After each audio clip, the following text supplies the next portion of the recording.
Welcome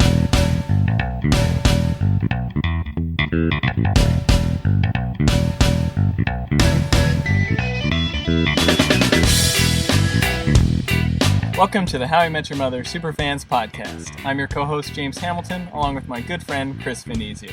Hello. This is an in-depth discussion of the CBS comedy How I Met Your Mother. There will be spoilers. This podcast is intended for fans who've seen the entire series. After we introduce this week's episode, we'll watch the episode together and give our commentary. Chris, could you tell them how the commentary portion works? Yeah, listeners at home can sync up our commentary with their TV, computer, or other streaming device. Go ahead and get the episode queued up. We'll tell you when to start the episode in a little bit. Also, I want to point out that each week James and I get so much out of discussing the episode. We learn more about the show, the characters, the production challenges, and ourselves. And that's why we really enjoy doing this, and we hope you enjoy it too.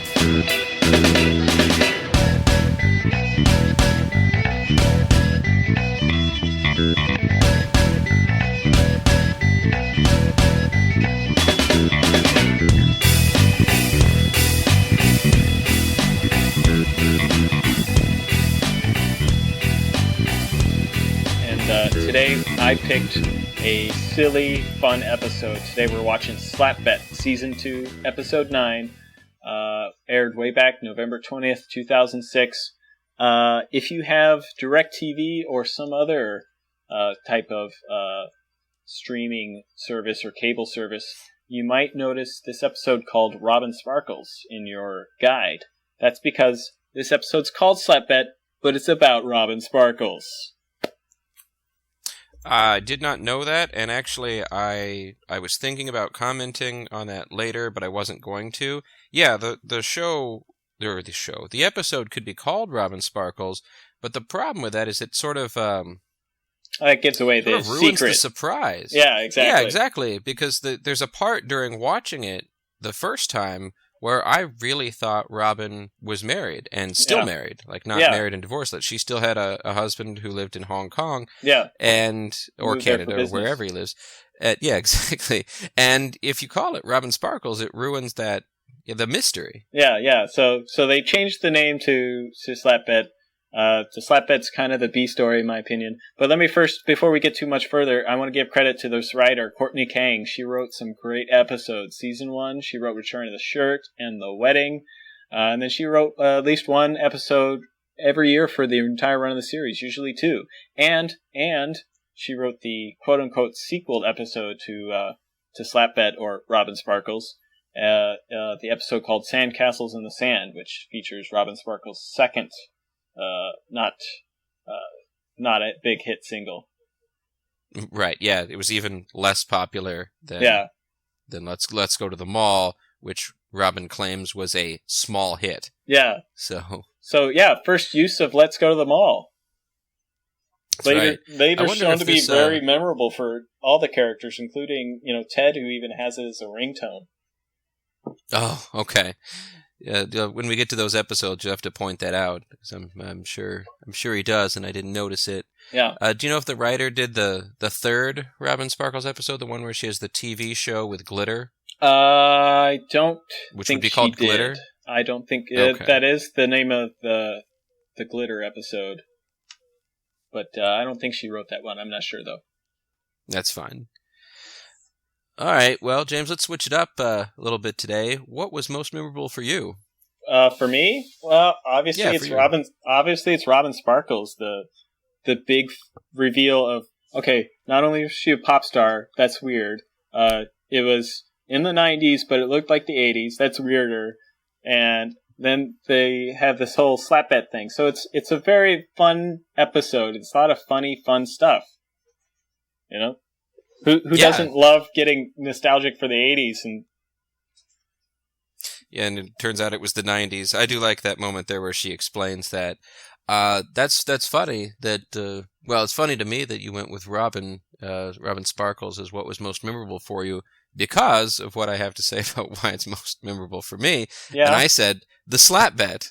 Sure. And the reason is because the Robin Sparkles video is really late in the episode. Yes. The Slap Bet dominates most of the episode, and though And also, though both of them come back in later episodes, the slaps occur in more future episodes than there are Robin Sparkles That's true, episodes. Yeah. Maybe not Robin Sparkles references if you're going to include like ringtones on Ted's phone. Right. But I thought that the slap bet was actually a bigger deal for the series, even as much fun as the Let's Go to the Mall was. Yeah.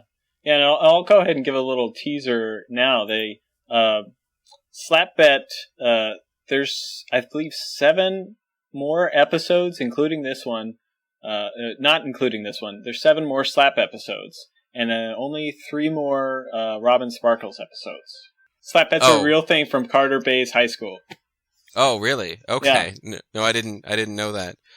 That's something that it's funny that you mentioned that, because I had that listed under like sitcom-y and cartoonish is the slap bet, because who would ever do that? No human beings would ever actually have a slap bet. It's too terrifying. It does sound stupid, but it's high school right? in I guess, Ohio. Yeah, I guess they're we did bored. A lot of stupid things, and yeah, I mean it is Ohio after all, so yeah, you know what they're like. What I was going Buckeyes. to say was the Buckeyes. What I was going to say is that the slap bet continues throughout the entire series up to the second to last episode. Mm-hmm. When you were talking about like all the episodes that it takes place in, it goes up into the wedding at the altar. Yeah. When Barney's thinking about leaving because he's getting cold feet, and that's the final slap. And so it carries from this episode all the way until the second to last episode in the whole series. So. Yeah, definitely, and Barney's anxiety about the coming slaps is definitely a running gag in the series, and to save that to almost the very last episode is pretty special. It is, and there was another one in that season. It was it's like there's a tree of slapping involved. It was like a very. It was like a Tarantino-esque. Yes, yeah, it was like tribute. That. Trying to remember any of them. There's the white flower, right? Lily, white flower, white flower, and then Redbird, and then the calligrapher. Yes, that's good stuff. Yeah. There was actually a moment where they got it wrong on how many slaps were left. The show did, mm-hmm. and the audience caught that, and then they corrected it before it was going to be released to DVD and streaming and all that. Wow, I had no idea. I think it was that episode. It was the one. It was the one in season 9 where they do that, and then they're like, well, "That's the last slap," and it turns out there was actually one more, and so after it aired, they changed it. Yeah. All right, Chris, you got any more? Because I'm ready to get into this episode. One last thing. Robin lies seamlessly in this episode. But in the series lore, Robin actually giggles when she lies. So there's a bit of a disconnect.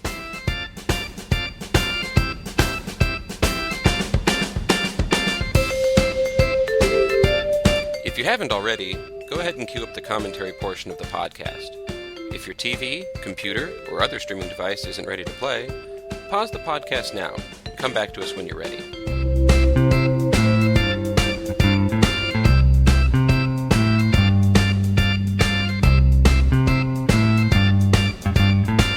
Okay, everybody ready? Start the episode in 3, 2, 1, now. Now, Chris, I don't usually have something to say right away about the episode, but I have to say, real cute pajamas here. Yeah, they are. On Robin. Yeah. Oh, well, Ted's not doing so bad himself. There's something to be said about the casual pajama look. I don't know. And the fact that she's making breakfast sort of implies that, she spent the night. They both had a good time. So you said a bang. A bang, a bang, a bang, and a bang. Bang, bang, bang, and a bang. Yeah, there is. It's something that just seems so comfortable. Yeah. In all of it. And I don't just mean the clothes. And it's like, spent the night, everyone had a good time, just making breakfast. It's great. It's great having somebody make you breakfast. It's just that real comfortable relationship feeling. And that's kind of the introduction to the theme of this episode is learning new stuff about people. And, Ted found out that Robin can make crepes. And now he's finding out she doesn't like going to malls. Right. Lily's really excited about that Cinnabon. Yeah. And we missed it, but Marshall's seemed like he thought he was the one who needed the nose hair trimmer. Yes, I also had that note, but we missed it, so I was going to let it go. But yes, Marshall knows it's him. Yeah. I mean, he is the tallest, so... So people would notice it more? Yes. Yeah, he's up there.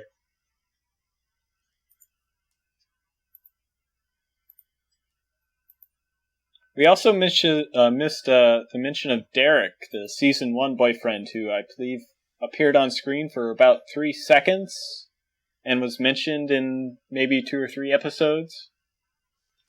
Who's Derek? Derek was the billionaire. Oh, yeah. Okay, yeah. The one during New Year's Eve. Had no other defining characteristic. Was he even in an episode? Oh, yeah, I think he was. He poked his head in the limo, literally. In the limo. Before that, they only show like photographs of him, kind of like the intro here. Yeah. Missed that Ted got trapped under a fake boulder at the mall. Do you know if we find out why? Because I couldn't find anything. Well, you never find out why, but I'm keeping a timeline of the gang's activities, and I made sure to add that to Ted's life history. Okay. Well, good. Yeah. I'm just hoping that it was Indiana Jones related. Oh. Some sort of like Temple of Doom thing at the mall, and he got trapped under the boulder instead of getting out of the way. See, I thought maybe it was like one of those fake rocks from like some sort of clothing department, display. I thought okay. I was picturing him being a lot more inexcusably helpless, You just lift it off yourself, kid. Right, it's styrofoam. Yeah. Like, even though it's massive, it weighs about 1 pound. Yeah. Yeah, that would be much more embarrassing for him. I'm trying to I'm trying to make him sound heroic, but it's much more likely that he was trapped under a styrofoam boulder. Like paper mache or something.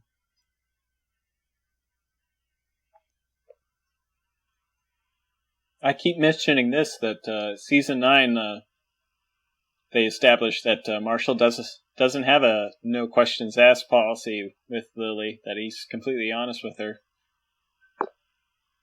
Yep, this is one of those times where he says he tells her everything. In fact, part of the episode is even about that, because it comes up later again when he tells her about how he found out that Robin's not married, and then she's the slaphead commissioner, so she has to be honest about it. But yeah, the fact that he tells her everything is what gets him slapped in this episode. Yeah, and it also sets up the comparing the two relationships here: the very open and honest Marshall and Lily, and the very reserved Robin, and the Ted who sort of grew up on television thinking that you just share everything with your partner.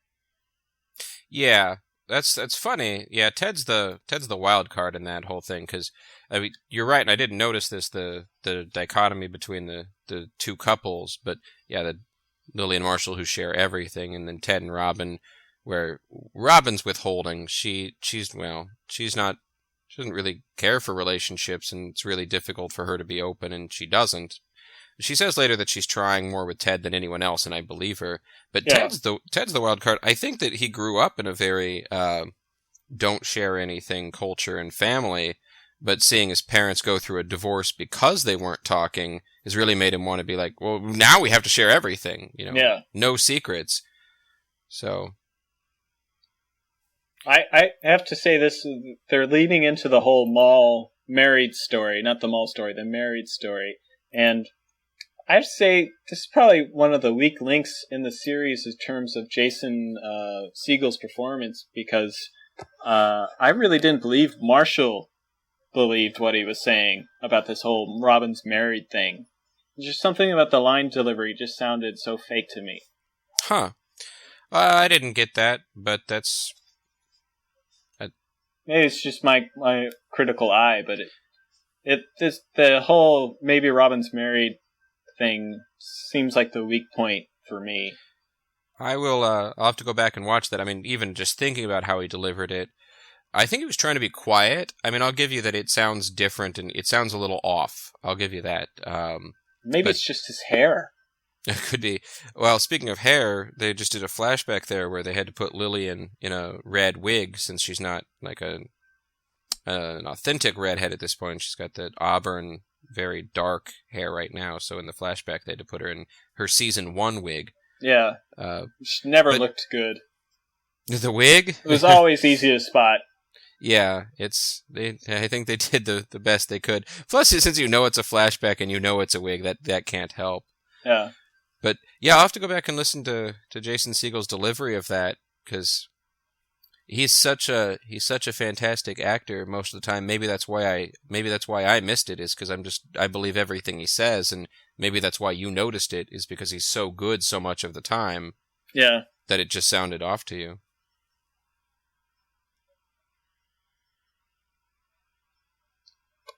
I love that Lily's just so down for Slapbet Commissioner.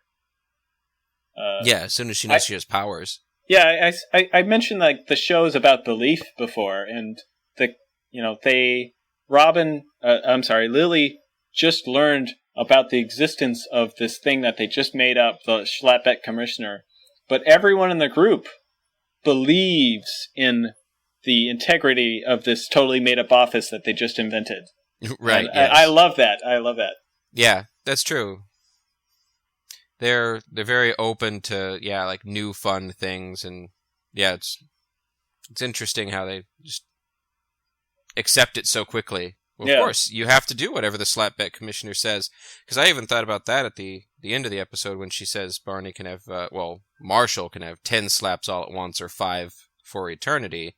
And I was thinking, like, gosh, can't someone challenge the commissioner? Nope. They just take it as fact. Yeah.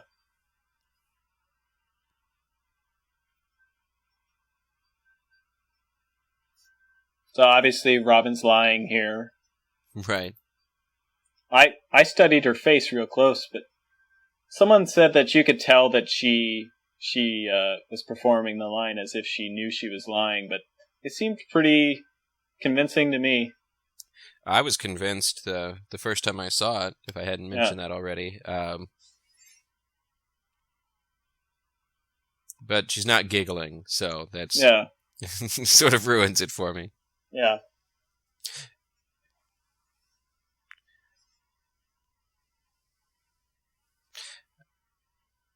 I didn't get to mention it, but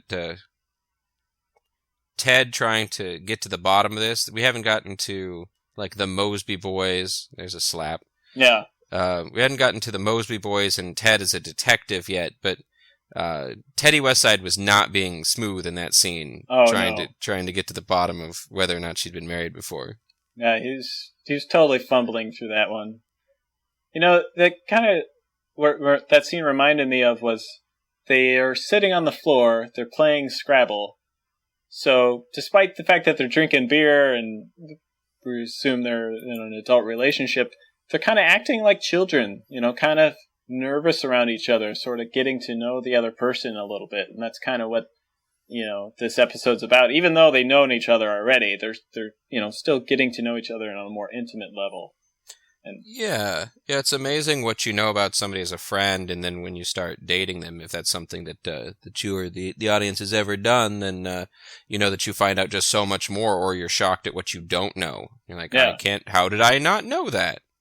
And you kind of want to know everything, because like the way Ted feels in this episode is like, secrets make me feel disconnected from you. So yeah.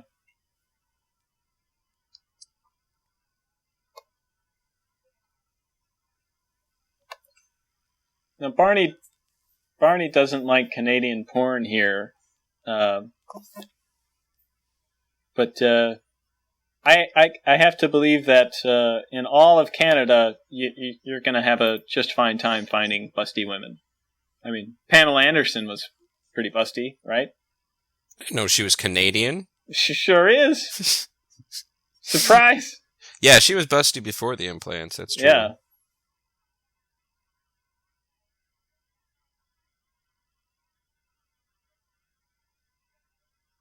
Now here Ted trusts Marshall implicitly, but my first thought was, what if Marshall's wrong and, he is just a law student? Maybe there's something he overlooked. Yeah, and I don't know how Canada keeps track of their marriage records, but I was thinking the same thing. It's like in the States, or at least in Illinois, it's handled by county. Yeah. So that means he would have had to search every county's record of if she was an American. Yeah. He would have had to have searched every county records in every state in the country. Well, it's like, did he go to class that day? I mean, yeah. I mean, if he just used the Canadian Mall Marriage 5000, it would have taken a lot less time. That's right. Yes, yeah. I believe that's coming up here probably in the next couple minutes. Yes. So the details of the wedding are directly from Courtney Kang's wedding, the writers. Oh, okay. Okay, that makes sense. Wow, she had an expensive wedding. Yeah. I don't think it was at the mall, but the menu. Right. She said the lobster scallion beurre blanc was really, really good. Yeah, I bet it was. How were the top hats and the monocles? Jeez. Yeah, she got that big Hollywood money, Right, being a Hollywood writer? Yeah. Yeah. Robin is really good on the fly here. Except for this. Yep, until right there. Actually, when you were saying, like, Robin is taking this directly from, before you were saying that it was from the writer's wedding, I was thinking you were going to say from that newspaper. Oh, like, yeah. That she was just reading that out of somebody else. It's like I don't know. Like, they have those wedding announcements. Article, yeah. Yeah, wedding announcements. Here were the colors, how many bridesmaids, where was it, what was the menu, and it's in the paper. And she's just, like, reading from it. Yeah.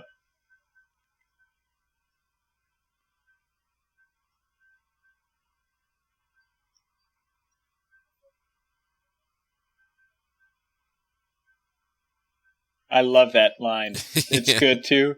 Like, yep. And she knows it's good. She knows how it's going to blow their minds when she tells them that she was Robin Sparkles. Mm-hmm. And if this was season 9 and they were as close as friends as they were in season 9, she of course had no problem saying, "Of course I'm Robin Sparkles. These are the people who know that I was Robin Sparkles." Yeah. But in this time in the series, she still doesn't know this group of people that well. That's true. It hasn't been that long. At this point, maybe less than a year. Maybe a little over a year. Yeah. Because so far, it should still be in fairly real time. So, when did you say this aired? This is November 2006. Okay, so yeah, barely over a year. Yeah. That's not that long. Especially if you move to another country to start your career as a news journalist. The last thing you want to do is bring along your Canadian teenage pop star past with you. Right. Well, that does come up later when she's working for Worldwide News, when they find everything, as she calls it. Yeah. They found everything. Yes.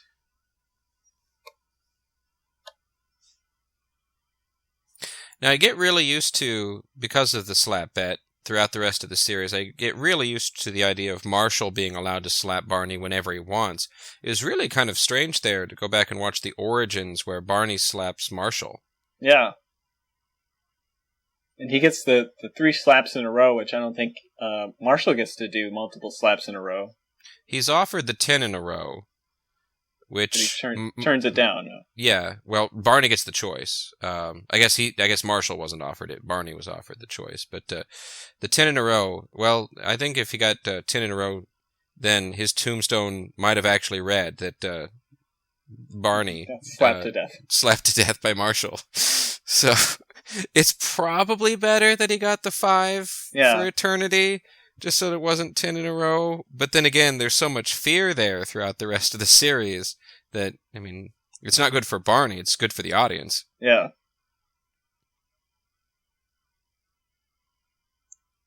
He just said MySpace. Yeah, he did.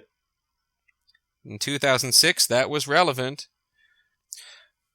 Also in 2006, it is actually feasible to me that you would not be able to immediately find hundreds, if not thousands, of videos of Robin Sparkles very quickly, and it could have just solved the mystery right away like you could in 2015. Yeah. I mean, there's still occasions where I fail to find something I just am convinced should be all over the internet, but something as big as Robin Sparkles, if it were real, would definitely be a very quick Google search away. Right. I mean, maybe not in 2006, because Canada's behind the times. Yeah, but in 2015, today. Yeah. This does look like porn. Yeah, that's another, I'd say, probably one of the biggest stretches in the series is to shoot that and for it to not actually be an intro to a porn. Yes.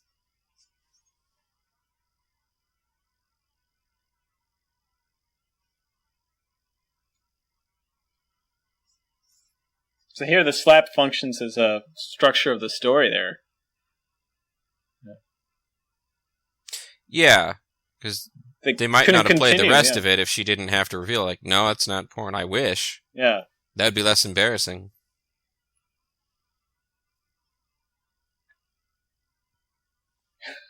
Just love that simultaneous jaw drop look up.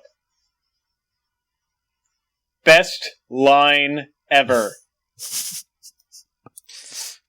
As a teenage pop star in Canada. Doesn't she say that again later, like verbatim, in another episode? Oh, God, I hope so.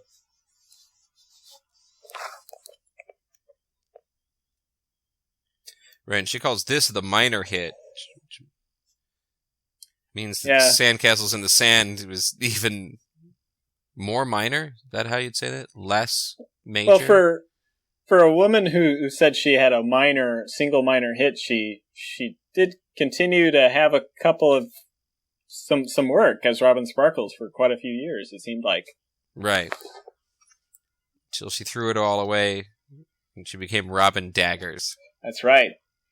In P.S. I Love You.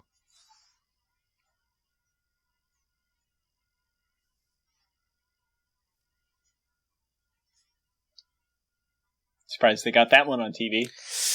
Yep, changed it just enough. Well, I wonder if it did have to be cleared, or how many phone calls back and forth between the writers and the lawyers before they got that cleared.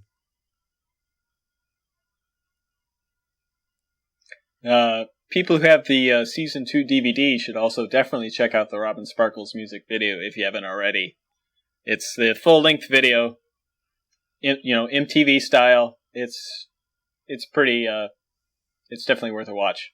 It's back when MTV did videos. Yeah. Which is when this would have been on the air. Yeah.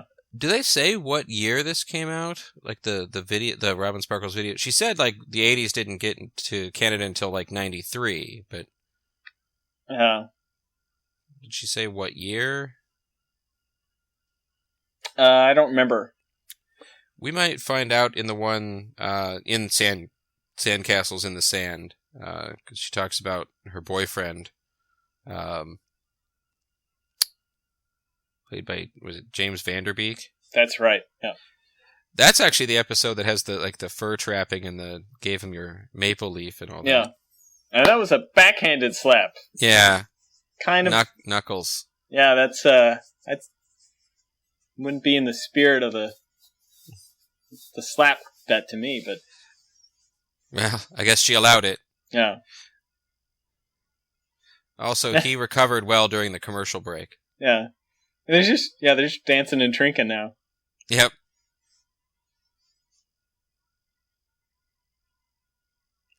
Here you get a little taste of the music video in the episode proper. Mm-hmm. This guy is a professional dancer. Yeah? Yep. Colby, of course, is not, so she had to spend a couple of days learning this dance. There's a new skill. She can put it on her resume. Yeah. Can learn choreographed dance. See Robin Sparkles video. Yeah. Or don't, because I don't know if Kobe's embarrassed by it as much as Robin is, but probably not. She's in the Marvel franchise now. She doesn't have to be embarrassed about anything. I guess that's true. Watch this guy, do the robot. He's very good. He's amazing. He looks like a robot, for crying out loud. Yeah. And that guy in the suit, who just went by, is supposed to be, is an actor portraying the Prime Minister of Canada in 1984. Oh. I did not know that. Yeah. It does really, really look just like a video from, the 80s. Yeah. And they even say in the commentary, like, here everyone's celebrating finishing making the music video and slapping hands, and it's like how every 80s music video ended, with them celebrating on screen that they finished the video. Yeah. So, well, I didn't have a whole lot in terms of post-commentary notes, but I did just want to reiterate that this is definitely a Robin story for me. It's about for one, it's about Ted wanting Robin's trust and to be included, and it's about Robin, having known this group for only a year, is finally letting herself fully open up to the group and letting the group know about who she is, and that's marks the beginning of deep, long-lasting friendships in the series. Yeah, I'm glad it was a Robin-heavy episode. I mean, you got the slap bet in there, but it's definitely a Robin-heavy episode, especially there at the end.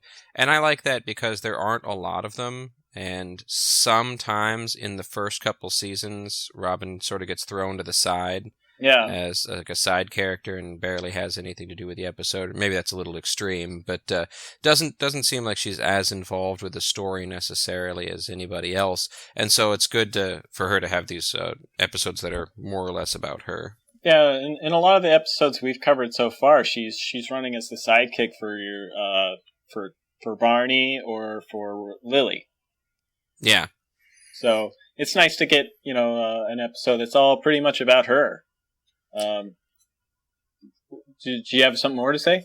Well, I was going to say that in season 1, the other thing is that the show is often told from Ted's perspective, so whenever he's chasing after Robin, she sort of gets pushed out of the limelight because we need to know what Ted is thinking, and so that there's conflict and drama, we need to not know what Robin's thinking and not know what she's up to, so she sort of gets like pushed out of the group sometimes when when Ted's going after her in season 1. I guess in this season they're dating, so I don't have to worry about that as much. So she doesn't get forced out of the limelight. But yeah, I agree that she often in season 1 gets pushed into Lily's sidekick or Barney's. Yeah. Never Marshall's though. No, and actually they do an episode where they team Marshall up with Robin, and the conversation is literally about how awkward it is. Talking about the one at the restaurant, or the one where they get snowed in? I think the one at the restaurant. Okay, the one I'm thinking of. Yeah. No, you're saying bored because you're bored. Or no, I was just looking at that board over there with the specials on it. Yeah. Yeah. It's awkward. It's about as awkward as that was. Yeah. All right. So we've got Ted trying to solve Robin's mystery. We've got Lily as the slap bet commissioner. Do you have any other notes about Lily? Well, I already said how much I admire that these characters just are ready to believe, and they believe in the integrity of the slap bet, and Lily believes in the integrity of the slap bet commissioner, even though they just made it up. Right. I think that's great. Enough to get her boyfriend slapped in the face 3 times. Yes. So Barney, he's also involved in the slap bet, and he watches Canadian porn. Yeah. Wait for it. Ography. You didn't have to wait for that one. Nope, you didn't have to. Aren't you glad you did? But we did anyway. That's right. Yeah, could this be the very first mention of Barney watching porn? Because it becomes actually a thing later in the series, and where it even shows his porn collection being professionally lit. No, that would have been before this. episode because in that episode, Lily was not with Marshall. She had come back from San Francisco. Yeah. So that had to have already happened. Yeah, that's the early season 2, and this is episode 9 of season 2. So that already happened, and not that long ago. Yeah, so somewhere between episode 1 and 8. So porn turned out to be okay for TV. Yep, primetime TV on CBS. Yeah, you can talk about pornography. Yes. All right, so that's kind of it for the characters. I mean, did you have some more to say about Robin? This is the Robin episode. I do. Actually, this is a good time for Chris's life lessons from How I Met Your Mother. In this episode, Robin attempts to hide her past as a Canadian pop star from Ted and the rest of the gang. She chooses to lie about having been married at a young age and still being married instead of coming clean. Though this creates tension in their relationship, Ted finally admits that he should genuinely respect her privacy. In life, it's better to be honest and come clean when something embarrassing shows up from your past. You'll feel better, your significant other will feel better, and if you come clean early enough, you might prevent your friends from slapping each other in the face. This has been another Chris's Life Lessons from How I Met Your Mother.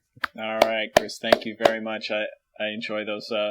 This is definitely that episode that's about that moment in your life where if you've moved somewhere and you've made a new group of friends and you still find yourself kind of guarded around them, and until that one moment where you really let down your guard and let them get to know you, that's what this episode's all about. So yeah, the turning point. Exactly. For Robin.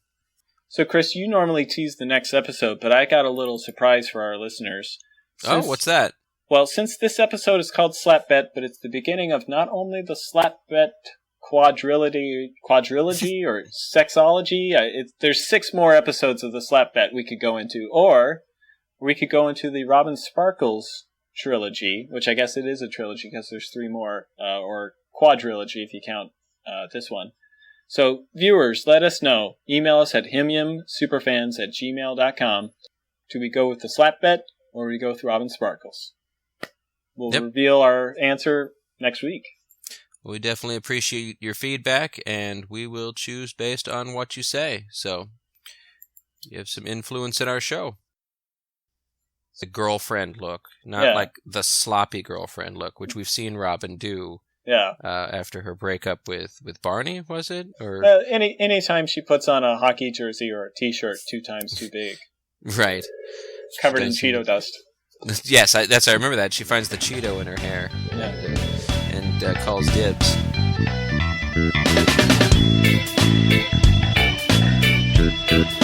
Hey guys, I can't thank you enough for putting up with us for another episode. I'm really enjoying taking such a deep look at this show.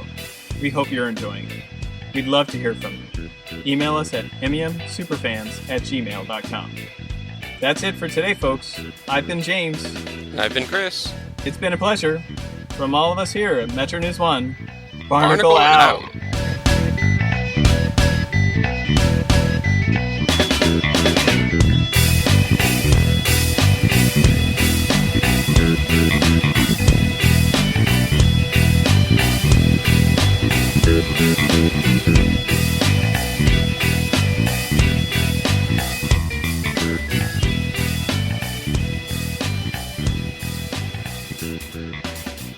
Music by Kevin MacLeod.